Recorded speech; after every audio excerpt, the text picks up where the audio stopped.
తాకట్లో ఉన్న మీ బంగారాన్ని విడిపించి ఆ రోజు ఆన్లైన్ రేటుకి కొంటాం. Sharma gold company.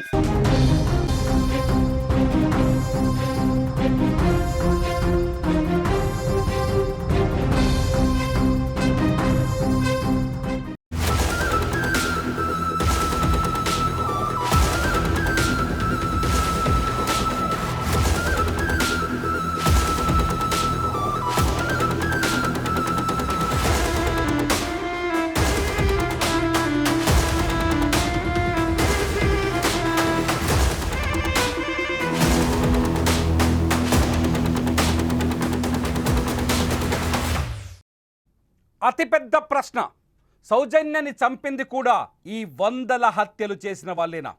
సౌజన్య ప్రాణాలు బలి తీసుకున్నది కూడా ఈ వందల హత్యలు చేసిన వాళ్ళేనా? సౌజన్య 2012 అక్టోబర్ 9వ తేదీన అత్యంత దారుణంగా ధర్మస్థలిలోనే హత్యకు గురైంది. సౌజన్యని అత్యంత దారుణంగా ఆ రోజు 9వ తేదీ రాత్రి కాలేజ్కి వెళ్ళిన సౌజన్యని కొందరు గుర్తు తెలియని వ్యక్తులు అటకాయించి ఆ రోజు రాత్రి ఆమె పైన అత్యాచారం చేసి ఆ తర్వాత ఆమె డెడ్ బాడీని నేత్రావతి నది ఒడ్డున పడేసి వెళ్ళిపోయారు. ఇప్పుడు ధర్మస్థలిలో ఏవైతే అవశేషాల కోసం వేట కొనసాగుతుందో ఆ అవశేషాలు ఎందుకు అక్కడికి బయటపడుతున్నాయో ఈ విషయాలన్నీ వెలికి తీస్తున్నప్పుడు ఏదైతే సాక్షి సౌజన్య హత్య కేసు గురించి సంబంధించిన అంటే ఈ ధర్మస్థలిలో మహిళలపై అఘాయిత్యం జరిగింది, వందలాది మహిళల్ని అత్యాచారం చేసి హత్య చేసి పాతిపెట్టారు, నేనే 100కు పైగా శవాన్ని పాతిపెట్టానని అతను ఏ అంశాలైతే చెప్తున్నాడో ఆ ప్రత్యక్ష సాక్షి మాజీ పారిశుద్ధ్య కార్మికుడు, అదే విధంగా 2012లో సౌజన్య హత్య కూడా జరిగింది. కాకపోతే మిగతా వాళ్ళ శవాలని పూడ్చిపెట్టారు. సౌజన్య శవాన్ని మాత్రం ఒక క్లాత్కి ఆమె 2 చేతులకి ఒక క్లాత్ను కట్టి నేత్రావతి నది ఏదైతే ధర్మస్థలిలో పరమ పవిత్రంగా భావించే నేత్రావతి నది ఒడ్డున ఒక చెట్టుకు కట్టేసి వదిలేసి వెళ్ళిపోయారు. సౌజన్య డెడ్ బాడీ దొరికిన సమయంలో ఆమె శవాన్ని డెడ్ బాడీని పరిశీలిస్తే ఆమె పైన పలుమార్లు అఘాయిత్యం అత్యాచారం జరిగినట్టుగా ఆనవాళ్లు దొరికాయి. ఆ తర్వాత ఆమెని అత్యంత పాశవికంగా హత్య చేసినట్టుగా ఆనవాళ్లు దొరికాయి. ఇవన్నీ చూస్తుంటే ఈ హత్యలు చేసిన వాళ్ళే నిన్న ఏవైతే స్కెలిటన్స్ నిన్నటి నుంచి వెలుగులోకి వస్తున్నాయో ఇవాళ 6వ స్థానంలోనే మళ్ళీ తవ్వకాలు జరుపుతున్నారు. 6వ స్థానం నుంచి ఇవాళ 7, 8, 9 వరకు తవ్వకాలు జరిగే అవకాశం ఉన్నాయి. ఇక్కడ ఏవైతే అస్థికలు బయటకు వస్తున్నాయో ఈ హత్యలు ఎలా జరిగాయో సౌజన్య హత్య కూడా 2012లో అలాగే జరిగి ఉంటుందని ఇప్పుడు దేశవ్యాప్తంగా చర్చ జరుగుతోంది. ఎందుకంటే సౌజన్యని చంపిన తర్వాతే ధర్మస్థలిలో క్రైమ్స్ పైన అత్యంత చర్చ జరిగింది. సౌజన్య డెడ్ కోసం అక్కడున్న ప్రజా సంఘాలు కావచ్చు, సౌజన్య అభిమానులు కావచ్చు ఏళ్ల తరబడి పోరాటం చేస్తూనే ఉన్నారు. 2025 జనవరి 19న సౌజన్య తండ్రి చందప్ప ప్రాణాలు కోల్పోయాడు. ఆయన క్యాన్సర్తో చనిపోయాడు. ఆయన చనిపోయే చివరి క్షణం వరకు ఆయన సౌజన్య కోసం కష్టపడుతూనే ఉన్నాడు, పోరాటం చేస్తూనే వచ్చాడు. అయితే ఇప్పుడు శవాలు దొరకడాన్ని బట్టి చూస్తే, ఇప్పుడు అస్థిపంజరాలు దొరకడాన్ని బట్టి చూస్తే సౌజన్యని కూడా చంపింది వాళ్ళేనా అనే సందేహాలు బలపడుతున్నాయి. సౌజన్యని చంపింది ఎవరో అని ఆ ప్రాంతంలో ఉన్నవాళ్ళు బెల్తంగడి కావచ్చు, ధర్మస్థలి కావచ్చు. సౌజన్య స్వస్థలం బెల్తంగడి అయితే ధర్మస్థలిలో ఉండే ఒక కాలేజ్కి వచ్చి చదువుకునేది, ధర్మస్థలి దేవస్థానం ఆధీనంలో ఉన్న కాలేజీలో చదువుకునేది.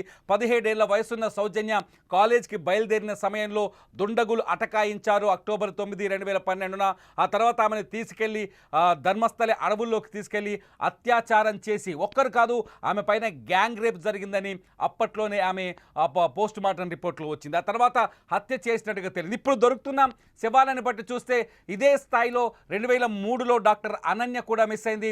అయితే ఇప్పుడు బయటకు వస్తున్న ఈ అస్థిపంజరాలన్నీ చూస్తే సౌజన్యని కేవలం పాతి పెట్టలేదు, ఆమె డెడ్ బాడీ దొరికేటట్టు మాత్రమే చేశారని తెలుస్తుంది. అంతేకాదు సౌజన్య కుటుంబ సభ్యులు హంతకులు ఎవరు అనే మాటని చాలా ఓపెన్గా స్పష్టంగా చెప్తున్నారు. కానీ వాళ్ళ పేర్లను ఇప్పుడు మేము బయటకు చెప్పలేము, ఎందుకంటే సరైన ఆధారాలు లేవు. ఆ కేసు విచారణ ఇంకా పూర్తి అవ్వలేదు, ప్రస్తుతం సిబిఐ చేతుల్లో ఉంది కాబట్టి. ఎందుకంటే సౌజన్య కుటుంబ సభ్యుల పేర్లు కూడా వెల్లడించడానికి వీల్లేదు, ఆ కేసు అత్యాచారం హత్య కేసు కాబట్టి.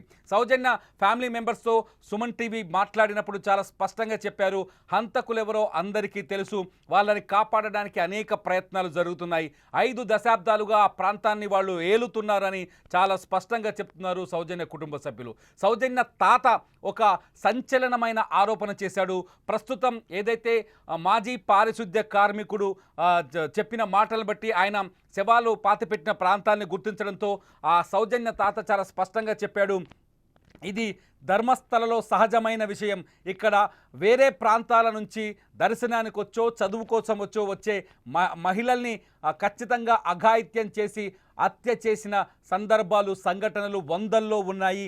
100 శవాలు కాదు, అంతకంటే ఎక్కువ డెడ్ బాడీస్ దొరుకుతాయని ఆయన సౌజన్య తాత ఒక కఠినమైన కామెంట్ చేశాడు. అంతేకాదు అడవుల్లో గతంలో వాళ్ళ 1979, 80లో కూడా అడవుల్లో అడవి పందులు కొన్ని చోట్ల అంటే ఫుడ్ కోసం తిండి కోసం తవ్వితే అక్కడ శవాలు బయటపడిన సందర్భాలు అనేకం ఉన్నాయని చెప్పుకొచ్చాడు. అంతేకాదు శవాలని పాతిపెట్టే ప్రక్రియ ఇప్పటికీ కూడా కొనసాగుతూనే ఉంది. అవి అనాథ శవాలని గ్రామ పంచాయతీ క్లెయిమ్ చేస్తున్నప్పటికీ ఎక్కువ శవాలు అత్యాచారం చేసిన శవాలే, హత్య చేసిన శవాలే ఉన్నాయని సౌజన్య తాత చెప్తున్నాడు. ఇవన్నీ ఒక్కసారిగా చూస్తుంటే ఇప్పుడు బయటకు వస్తున్న స్కెలిటన్స్ కావచ్చు, ఇప్పుడు బయటపడుతున్న నిన్న ఒకే చోట 6వ స్థానం, అంటే ఇది మీరు ఒకసారి ఆ స్పాట్ని ఒకసారి ఫుల్గా అబ్జర్వ్ చేయాలి. ఇప్పుడు మీరు చూస్తున్న ఈ స్పాట్ నేత్రావతి నదికి అవతల పక్కన ఉంటుంది. అక్కడికి మనుషులు వెళ్ళడానికి భయపడే ప్రాంతం అది అటవీ ప్రాంతం. నేత్రావతి నదిలో పూర్తిగా అడవి ప్రాంతం. ఆ అడవి ప్రాంతంలో ఒకే చోట 2 శవాలకు సంబంధించిన అస్థికలు దొరకడం అంటేనే ఖచ్చితంగా ధర్మస్థలలో మాస్ మర్డర్స్ జరిగాయని, మాస్ బరియల్స్ జరిగాయని అర్థమవుతుంది. 6వ స్పాట్లోనే నిన్న మొత్తం విచారణ ఆగిపోయింది. మొదటి 2 రోజులు సోమవారం స్పాట్లు గుర్తిస్తే మంగళవారం మొదటి 2 స్పాట్లలో తవ్వకాలు జరిపారు. బుధవారం 3, 4, 5 చోట్ల తవ్వకాలు జరిపారు. ఎటువంటి ఆధారాలు దొరకలేదు. 6వ స్పాట్కి వచ్చేసరికి విచారణ అంతా మారిపోయింది. 6వ స్పాట్లో నిన్న 2 స్కెలిటన్స్ దొరికాయి. వాళ్ళ తలల పుర్రెలు, 2 పుర్రెలు, 15 ఎముకలు, 12 నుంచి 15 ఎముకలు, ఇంకా స్పష్టంగా చెప్పాలి 15 ఎముకలను మాకు సమాచారం ఉంది. 15 ఎముకలు దొరికాయి. వాటిని సీజ్ చేసి ఫోరెన్సిక్ ల్యాబ్కి పంపించారు. అవి ప్రాథమిక నిర్ధారణలో చాలా స్పష్టంగా తెలిసింది మహిళల ఎముకలే అని. ఆ మహిళల ఎముకలపైన ఎఫ్ఎస్ఎల్ రిపోర్టు మరి కాసేపట్లో రాబోతుంది. ధర్మస్థలంలో సుమన్ టీవీ ప్రతినిధి ఉన్నారు, ఆయన నుంచి పూర్తి సమాచారం కూడా మనం తెలుసుకోబోతున్నాం. ఇకపోతే సౌజన్య హత్యకి ఇప్పుడు బయటకు వచ్చిన స్కెలిటన్స్కి గతంలో జరిగిన ధర్మస్థలంలో జరిగిన హత్యలకి సంబంధం ఉందా అంటే ఉంది అని ఒక లింక్ కనిపిస్తుంది. లింక్ ఏంటంటే అత్యాచారం చేసి హత్య చేయడం. ఆ సౌజన్య పైన కూడా అత్యాచారం జరిగింది, ఆ తర్వాత హత్య చేశారు. కాకపోతే మిగతా శవాల్ని కనిపించకుండా పూడ్చిపెట్టారు. సౌజన్య శవం నది ఒడ్డున దొరికింది. ఎందుకంటే సౌజన్య స్థానిక మహిళ. ఒక రిపోర్టు ప్రకారం పోలీసులు తాజాగా తీసుకున్న రిపోర్టు ప్రకారం 1995 నుంచి నేటి వరకు 30 సంవత్సరాలలో బెల్తంగడి అట్లాగే ధర్మస్థలతో పాటు ఆ 3 ప్రాంతాల్లో దాదాపు 400 మంది మహిళలు కనిపించకుండా పోయారని, ఇతర ప్రాంతాల నుంచి కావచ్చు, ఈ పోలీస్ స్టేషన్లలో నమోదైన కేసులన్నీ తీస్తే 450 మిస్సింగ్ కేసులున్నాయి. ఆ మిస్సింగ్ కేసుల విచారణ ఎప్పుడూ పూర్తి స్థాయిలో జరగలేదు. ఆ మిస్సింగ్ కేసుల్ని చాలామంది పోలీసులు అత్యంత నిర్లక్ష్యంగా ఆ మిస్సింగ్ కేసుల విచారణ జరిపించారని ఒక రిపోర్ట్ నివేదిక బయటకు వచ్చింది. ఈ నేపథ్యంలోనే సిట్ ఈ విచారణని మళ్ళీ పునరాదేశించింది, మళ్ళీ మొదలుపెట్టింది. ఈ విచారణలో సిట్ చీఫ్ ఎవరైతే ప్రణబ్ మహంతి ఉన్నారో ఆయన కొన్ని ఆదేశాలు జారీ చేశారు. నిన్న స్కెలిటన్స్ దొరికిన తర్వాత ఆయన కొన్ని కీలకమైన ఆదేశాలు జారీ చేశారు. ఒకటి, ధర్మస్థల గ్రామ పంచాయతీకి ఒక ఆదేశం జారీ చేశారు. గతంలో మీరు 1995 నుంచి ఇప్పటి వరకు 2025 వరకు మీరు ఎన్ని అనాథ శవాల్ని పూడ్చిపెట్టారు, ఏ ప్రాంతాల్లో పూడ్చిపెట్టిన వాళ్ళ శవాలకు సంబంధించిన ఆనవాళ్ళేంటి, మీరు స్వాధీనం చేసుకున్న వస్తువులేంటి, పూర్తి వివరాలని నివేదికల్ని తమకు సమర్పించాలని నిన్న ఆర్డర్ వేశారు. అంతేకాదు దక్షిణ కన్నడ జిల్లాలో మిస్ అయిన మహిళల వివరాలు 1995 నుంచి 5 వరకు ఒక రిపోర్ట్ ఈ 10 ఏళ్లకు సంబంధించి, అట్లాగే 2005 నుంచి 2015 వరకు ఒక రిపోర్ట్, 2 రిపోర్ట్లు, 20 సంవత్సరాలకు సంబంధించి 2 రిపోర్టులు తమకు అందించాలని దక్షిణ కన్నడ పోలీసులకు కూడా ఆదేశాలు జారీ చేశారు. ఎప్పుడైతే స్కెలిటన్స్ దొరికాయో, స్కెలిటన్స్ దొరికిన వెంటనే ఈ సిట్ బృందానికి కర్ణాటక ప్రభుత్వం మరొక 20 మంది సిబ్బందిని జత చేసింది. ఎందుకంటే తవ్వకాల్లో వేగవంతం చేయాలని చెప్పేసి. అంతేకాదు హత్యలు జరిగిన మొత్తం ప్రాంతాన్ని పరిశీలిస్తే అన్ని చోట్ల సౌజన్య వాయిస్ వినిపించడం, ఎవరిని విచారించినా సౌజన్య గురించి చెప్పడం, ఇదంతా ప్రస్తుతం ధర్మస్థలలో ఏ ఒక్క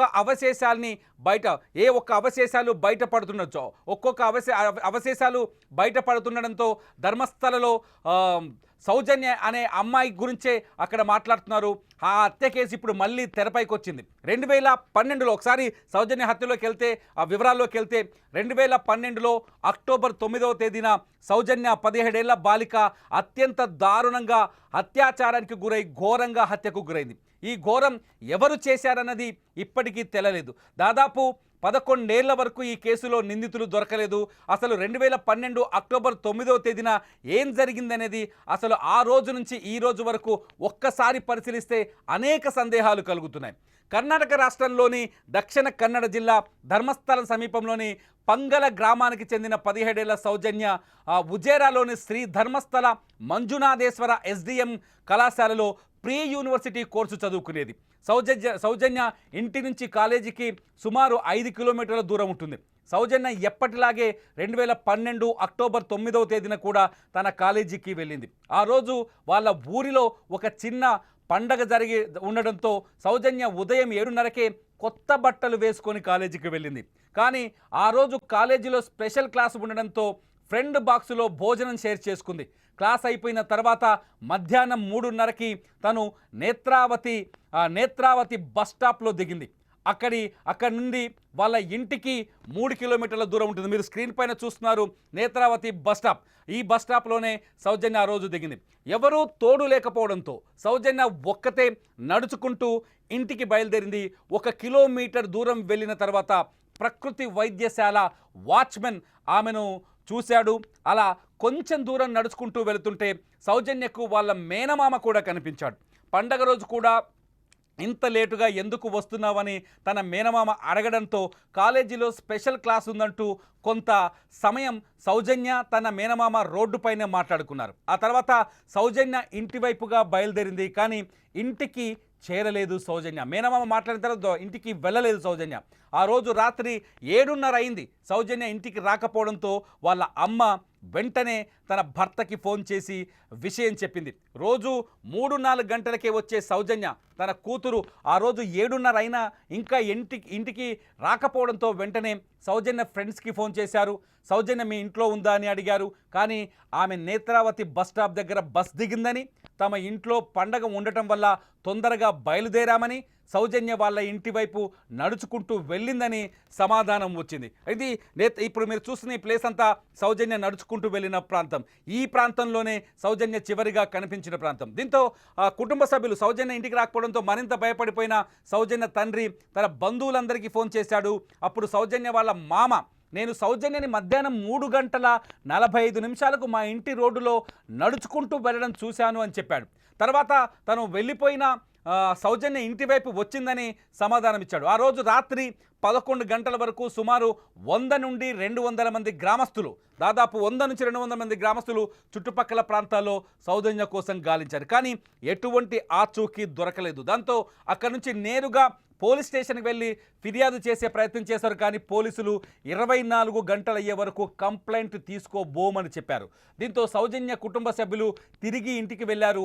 మరుసటి రోజు ఉదయం 10 గంటల సమయంలో ఊరి గ్రామస్తులందరూ మళ్ళీ అన్ని వైపులా గాలిస్తుండగా ఒకరికి సౌజన్య మృతదేహం కనిపించింది. సౌజన్యను అది కూడా నేత్రావతి నది ఒడ్డున. సౌజన్యను చూసిన అతను తీవ్ర షాక్కు గురయ్యాడు, భయపడ్డాడు. ఆమె చేతులు ఒక చిన్న చెట్టుకు కట్టేస్తున్నాయి. ఆమె ఒంటిపైన రక్తపు గాయాలు కూడా కనిపించాయి. నేత్రావతి నది ఒడ్డున కనిపించిన సీన్ ఇది. సౌజన్యను చూసిన వారికి కన్నీలాగలేదు. సౌజన్య అత్యంత పాశవికంగా రేప్ చేసి చంపేశారు సౌజన్యని. సౌజన్య డెడ్ బాడీని చూస్తే తన చున్నీ అండ్ ఐడి కార్డును చెట్టుకు వేలాడదీశారంటే ఒక కక్షపూరితంగా హత్య చేశారని, ఒక కామంతో ఆమెను చంపేశారని అర్థమైంది. తన శరీరం పూర్తిగా ఒళ్ళంతా గాయాలు కనిపించాయి. తన లిప్స్ని రక్తం వచ్చేలా కొరికారు. ఈ మాట చెప్పడానికే కన్నీళ్ళు వస్తాయి. ప్రైవేట్ పార్టీలో అయితే మాట్లాడలేం, మట్టి వేశారు. సౌజన్యను ఘోరాతి ఘోరంగా రేప్ చేశారు. ఈ దారుణం జరిగిన స్థలానికి పోలీసులు వచ్చి ఆ ప్రాంతాన్ని పరిశీలించారు. ఆ తర్వాత అంతా అయిపోయిన తర్వాత సౌజన్య మృతదేహాన్ని పోస్ట్ మార్టం కోసం పంపించారు. దాన్ని డెడ్ బాడీ రిపోర్ట్ కోసం ఉత్కంఠగా ఎదురు చూశారు. దాదాపు 11 ఏళ్ల వరకు ఈ కేసులో ఒక్క నిందితుడు కూడా దొరకలేదు. ఈ కేసు చాలా కాలం పాటు మిస్టరీగానే మిగిలిపోయింది. ఇప్పుడు కూడా మిస్టరీగానే ఉంది. ఈ సంఘటన వల్ల ఆ ప్రాంతంలో ప్రజలు చాలా భయపడ్డారు. మరుసటి రోజు అంటే అక్టోబర్ 11న 2012 అక్టోబర్ 11న ఆమె అంత్యక్రియలు జరిగాయి. భారీ ఎత్తున ప్రజలు ఆమె అంత్యక్రియలు హాజరయ్యారు. ఈ కేసులో సౌజన్యానికి న్యాయం జరగాలంటూ వాళ్ళు ఆందోళనకు దిగారు. ఈ కేసులో అయితే సంతోష్ రావు అనే ఒక వ్యక్తిని పోలీసులు వెంటనే అరెస్ట్ చేశారు. స్థానికులు అతన్ని పట్టుకొని పోలీసులకు అప్పగించారని అప్పట్లో వార్తలు వచ్చాయి. కానీ ఈ కేసులో పోలీసుల దర్యాప్తు సరిగ్గా జరగలేదనే ఆరోపణలు మొదటి నుంచి ఉన్నాయి. ముఖ్యంగా సాక్షులను సరిగ్గా సేకరించలేదు, మెడికల్ రిపోర్ట్లను తారుమారు చేశారు వంటి అనే ఆరోపణలు అనేకం తెరపైకి వచ్చాయి. దీంతో ఈ కేసుపై ప్రజల నుంచి పెద్ద ఎత్తున నిరసనలు వ్యక్తమయ్యాయి. ఈ కేసును సిబిఐకి అప్పగించారు. చివరికి సిబిఐ కూడా సంతోష్ రావునే ప్రధాన నిందితుడిగా పేర్కొంటూ కోర్టులో ఛార్జ్షీట్ దాఖలు చేసింది. సిబిఐ వాదనలు ప్రధానంగా 3 అంశాలపైన ఆధారపడ్డాయి. అందులో ఒకటి, పోలీసుల విచారణలో సంతోష్ రావు నేరం ఒప్పుకున్నాడని చెప్పడం. రెండోది వచ్చేసి అతని నుంచి సౌజన్య బట్టలు స్వాధీనం చేసుకున్నామని చెప్పడం. మూడోది వచ్చేసి అతని శరీరం పైన ఉన్న గాయాలు. దీంతో సంతోష్ రావును అప్పటి నుండి అతను దాదాపు 4 సంవత్సరాల పాటు జైల్లోనే ఉన్నాడు. ఆ తర్వాత 2017లో సిబిఐ ప్రత్యేక కోర్టు అతనికి బెయిల్ మంజూరు చేసింది. బెయిల్పై విడుదలైన తర్వాత కూడా కేసు విచారణ కొనసాగింది. చివరకు 2023 జూన్ 16న కోర్టు అతన్ని నిర్దోషిగా ప్రకటించి తుది తీర్పునిచ్చింది. దీంతో సౌజన్య హంతకుడు సంతోష్ రావు కాదు అని చెప్పింది. దాదాపు 11 సంవత్సరాల విచారణ తర్వాత కోర్టు తన తీర్పులో పోలీసులు సమర్పించిన సాక్ష్యాలు అతని నేరాన్ని రుజువు చేయడానికి సరిపోవని స్పష్టంగా చెప్పింది. ముఖ్యంగా పోలీసులు సేకరించిన వాంగ్మూలం నమ్మదగినది కాదని, అలాగే అతని శరీరంపై ఉన్న గాయాలు సౌజన్యతో పోరాటం వల్ల వచ్చినవి కావని, అతన్ని ప్రజలు కొట్టడం వల్ల వచ్చాయని కోర్టు అభిప్రాయపడింది. అంతేకాకుండా సౌజన్య గోళ్ల కింద సంతోష్ రావు డిఎన్ఏ లేదా ఇతర కణాలు కనిపించలేదని, పోలీసులు స్వాధీనం చేసుకున్నట్టు చెప్పిన బట్టల గురించి కూడా కోర్టు అనుమానం వ్యక్తం చేసింది. సౌజన్య తల్లి తన ఇంటి నుంచి పోలీసుల బట్టలు తీసుకువెళ్లారని చెప్పడంతో, పోలీసులు బట్టలు తీసుకెళ్లారని చెప్పడంతో సాక్ష్యాలు తారుమారయ్యాయని ఇక్కడ చాలా స్పష్టంగా తెలిసింది. అంటే సంతోష్ రావుని ఉద్దేశపూర్వకంగా ఇరికించారని. సంతోష్ రావు విడుదల తర్వాత సౌజన్య కుటుంబ సభ్యులు, ప్రజలు చాలా ఆగ్రహం వ్యక్తం చేశారు. అసలు దోషులకు శిక్ష పడలేదని, పోలీసుల దర్యాప్తులో లోపమే దీనికి కారణమని ఆరోపించారు. ఈ కేసును తిరిగి దర్యాప్తు చేయాలని, అలాగే దర్యాప్తులో లోపాలు చేసిన పోలీసు అధికారులపైన చర్యలు తీసుకోవాలని కూడా డిమాండ్ చేశారు. ప్రస్తుతం ఈ కేసును సిట్తో మళ్ళీ విచారింపజేయాలని డిమాండ్ చేస్తున్నారు. ధర్మస్థల చుట్టుపక్కల జరిగిన ఇతర అనుమానాస్పద మరణాలు కూడా ఈ కేసుతో ముడిపడి ఉన్నాయని ప్రజలు బలంగా విశ్వసిస్తున్నారు. ఈ కేసులో న్యాయం కోసం పోరాటం ఇప్పటికీ కొనసాగుతూనే ఉంది. ఇప్పుడు ఈ 100 శవాల కథ వెలుగులోకి రావడంతో సౌజన్య హత్యలకు ఈ 100 శవాలకు సంబంధం ఉందనే చర్చ కొనసాగుతుంది. మొత్తంగా సౌజన్యని చంపింది కూడా ఈ అన్నోన్ మర్డర్స్ ఏవైతే ఉన్నాయో, ఈ 100లకు పైగా మహిళలు మిస్ అవ్వడానికి కారకులనే చర్చ ఎక్కడైతే జరుగుతుందో, 100కు పైగా శవాల్ని నేనే పాతిపెట్టాను, అది అత్యంత ప్రభావవంతులైన వ్యక్తులు, ధర్మస్థలలో అత్యంత శక్తివంతమైన వ్యక్తులు చెప్పడం వల్ల పాతిపెట్టానన్న ఆ వ్యక్తి చెప్పిన హత్యలకి, అట్లాగే శవాలకి, సౌజన్య హత్యకి కూడా సంబంధం ఉందనే చర్చ జరుగుతుంది. ఇటువంటిదే 2003లో జరిగిన డాక్టర్ అనన్య హత్య కేసు కూడా ఈ శవాలకి ముడిపడి ఉందనే చర్చ జరుగుతుంది. ఏది ఏమైనా ధర్మస్థలిలో అసలు ఈ నేరస్థలిగా మారి కనిపిస్తోంది ఇప్పుడు ధర్మస్థలి ప్రపంచానికి. ధర్మస్థలిలో ఈ వరుస ఉదంతాలన్నీ అంటే గత కొన్నాళ్లుగా అక్కడ మహిళలపైన అఘాయిత్యాలు జరుగుతున్నాయి, హత్యలు జరుగుతున్నాయనే అన్నింటినీ రుజువు చేసే విధంగా ఇప్పుడు మొత్తం డేటా వెలుగులోకి వస్తుంది. ఈ అస్థిపంజరాలు ఒకే చోట మల్టిపుల్ డెడ్ బాడీస్, అంటే ఒక చోట ఒక శవం దొరికింది అంటే దాన్ని వేరే పర్పస్లోనో లేకపోతే అధికారికంగా ధర్మస్థలి గ్రామ పంచాయతీ చెప్తున్నట్టుగా అధికారికంగా పాతిపెట్టారని భావించవచ్చు. కానీ ఒకే చోట 2 శవాల ఆనవాళ్లు దొరకడం, 2 శవాల అస్థిపంజరాలు దొరకడం, 2 శవాల పుర్రెలు దొరకడంతో ఇక్కడ మాస్ బరియల్ జరిగాయనే చర్చ కూడా జరుగుతుంది. అంతేకాదు ఈ హత్యలు శవాలు పాతిపెట్టడం వెనుక అంటే ఈ పారిశుద్ధ్య కార్మికుడు చూపించిన స్పాట్లలో అత్యంత కీలకమైన స్పాట్స్ 7 నుంచి 9 అని తెలుస్తోంది. చూడాలి, ఇవాళ తవ్వకాలు 7 నుంచి 9 వరకు కొనసాగే అవకాశం ఉంది. ప్రతి తవ్వకానికి సంబంధించిన పూర్తి అప్డేట్ని సుమన్ టీవీలో మీరు చూస్తూనే ఉండొచ్చు.